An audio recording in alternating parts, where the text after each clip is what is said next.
Hello, this video is brought to you by my supporters on Patreon and my members on YouTube. Minasan, arigatou gozaimasu. It's the 26th day of November, 2023.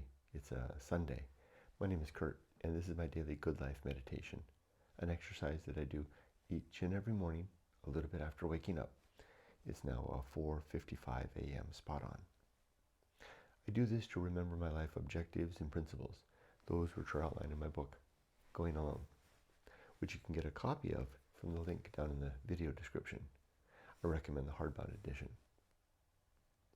I also use this time to think about the last 24 hours, including my sleep, and how I did with the various challenges and opportunities that I encountered. I then reflect on the coming day, thinking about what I'm going to do and, well, how I did with the things yesterday, but what I'm going to do, lay out a new plan for the day, and ready myself for the challenges and opportunities that I may meet, especially the ones that ambush me. And then I complete this exercise by preparing myself to die, and then to start my day. But I like to begin by reading a poem. Let's give one more reading, one last one, to the poem by Edward Thomas called Parting. I'm struggling with this poem a bit. I get the first part. There's the collection of the people. They're, well, let's just read it. Let's see if we can figure it out if I try to overanalyze it. Parting.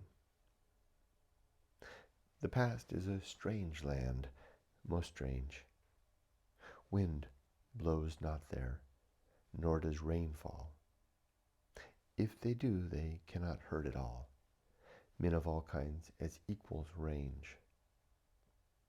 The soundless fields and streets of it, pleasure and pain have no sting, the perished self not suffering, that lacks all blood and nerve and wit. I get those two stanzas, okay? So the past is not a real place. The wind doesn't blow, the rain doesn't fall, and if it does, it has no effect. All men are equal. All men of all kinds as equals range. The next stanza, the soundless fields and streets of it, pleasure and pain have no sting, the perished self not suffering. Perished as in perished in the past, so it is perished in a sort. That lacks all blood and nerve and wit. Okay, I get all that part, setting the stage for what the past is. Next stanza. And is in shadowland a shade that lacks blood. So the perished self, okay. So let's carry over from the second to the third stanza. It's referring to the perished self. The perished self is in a shadowland, a shade. A shade is as if a ghost. Remembered joy and misery, remembered joy and misery bring joy to the joyless equally. Remembered joy and misery bring joy to the joyless equally. That's heavy. Okay, I think I understand. So we're like shades in this past. The things we remember and the joys that we remember and the miseries that we remember both bring joy to the joyless equally. I get it, but it's a little heavy, hard to put to words, huh? Both sadden the sad, both the joy and the misery sadden the sad. Both sadden the sad. So memory made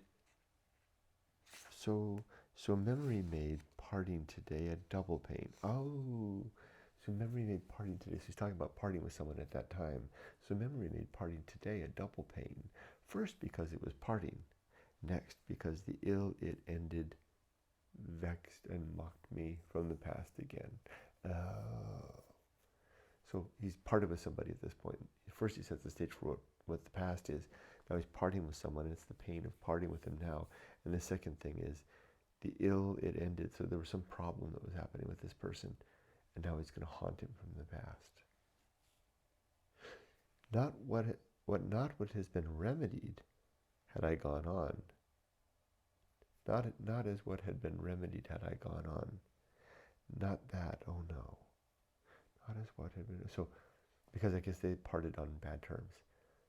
But as itself no longer woe, sighs, angry word, and look and deed. All that. Being faded rather than a kind of bliss, for there spiritualized it lay in the perpetual yesterday that naught can stir or strain like this. I get it. I get it. So they parted ways because they did not resolve their differences. And now that unresolved conflict or issue will remain to haunt him in the past. The less tactile, less present past. Okay, that's a good poem. I get it now, I think. Okay, let's carry on. Last night and yesterday. It was a good day yesterday. It was our daughter's birthday. We spent, our focus of the day was enjoying the day with her. We took her to lunch, we went shopping, we had a great dinner, and then we had ice cream. It was a good day to remember. Our last in a couple of ways. Our last of her birthdays in America. And it really felt like our daughter's last childhood birthday, even though she's 23 now.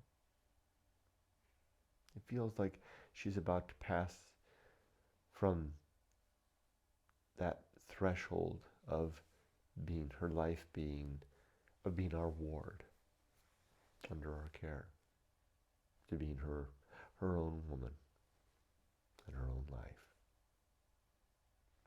I got that sense yesterday. Significant thing to mark and note. No particular challenges or opportunities that I can think of. Although the beach swim was nice, that water was something else. Plan to go again this morning. All right, the good life.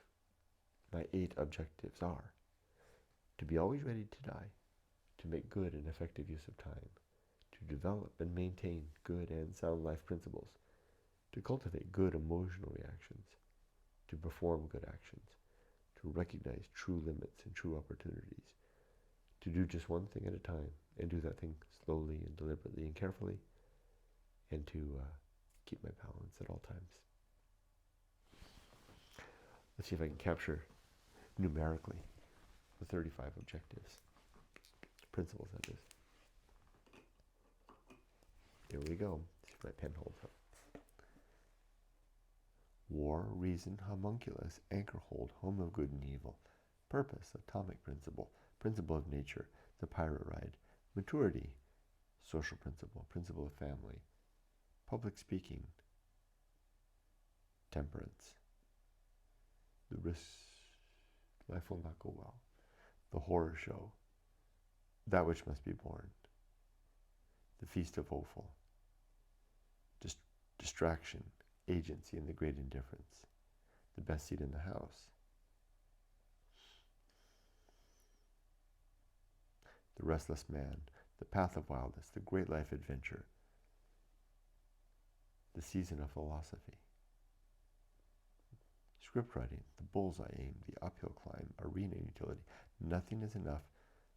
The principle of fun.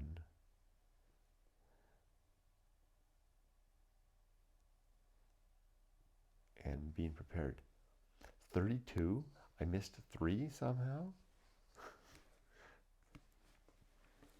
Wow, way off. That's what I get for going fast, huh? Oh well.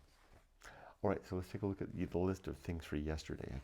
I made that little list yesterday. Let's see how I did. Did I do my morning work? Yes. You know what? I didn't. I didn't complete my YouTube. I didn't answer YouTube comments or meta comments yesterday. No. Did I update Freeway Bible Study? No, I did not. Did I do my journal? No, I did not. Did I do my book reading? Yes, I did. Did I do my YouTube update? No, I did not. Did I work on shorts? Yes, I did. Did I go shopping? Yes. And did I have dinner? Yes. Boy, I really struck out yesterday. Only 2 things out of my list did I actually do. Well, the whole schedule was kind of topsy-turvy with the addition of the birthday festivities, which required that we pretty much, after I came back from the book reading, I had to go right at it. We were out the door after that. Okay, let's prepare for today. Do I have a tissue in here I can wipe this with? I do. What am I going to do today? It's a Sunday. Well, now I have to shop, grocery shop. House cleaning is done. So for 11:26, first thing I'm going to do is my morning work. 2, Freeway Bible Study update and edits. That's because I finished editing it. I have to update it and then, put the new one out there.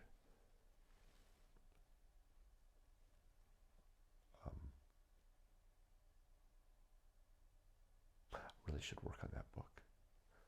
YouTube titles.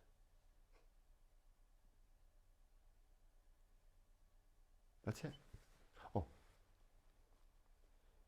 shopping. I'll leave it at that. The rest is extraneous. I can do what I want otherwise. I can be my own man today. Do what the hell I want. Oh, I do want to make a map of that sweet spots in our new home searching area. I'll do that too. I would need to put it on the list. Am I ready to die? That's the last thing I think about. My affairs are in order. My relationships are sound. My life's work, it's complete. Yeah, I'm ready. So with that, I'll say take care. Be safe, but not too safe. Bye-bye.